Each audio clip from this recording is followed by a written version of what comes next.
I'm gonna do some color correction on her lid because she naturally has some darker pigmentation on her lid. This is very common with more Middle Eastern and Eastern clients, just the way the natural pigmentation is. So I tend to do a yellow color correction because now she's a little more purpley, and so opposite of purple is going to be your yellow.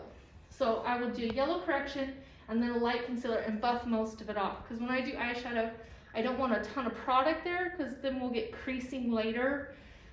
But I want it to wear, so I need a little bit of moisture. But mostly, I want to brighten her lids till the colors show up. Because if it's a darker pigment, you're not going to see any contrast.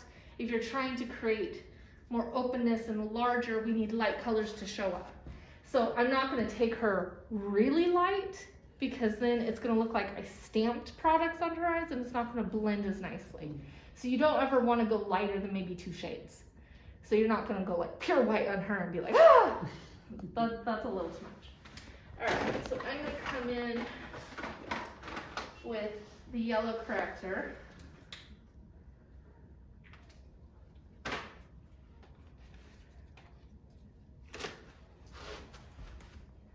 Close. And I'm probably not going to have to go over with a concealer because her skin has such natural yellow tones in it. I won't have to then cover the color corrector, whereas a lot of times you have to cover up the yellow, but this will blend into her just fine. So I won't have to do a whole nother layer.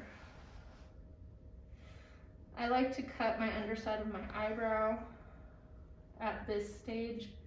I'll do more detailing to the eyebrow later, but this will at least clean up my underline.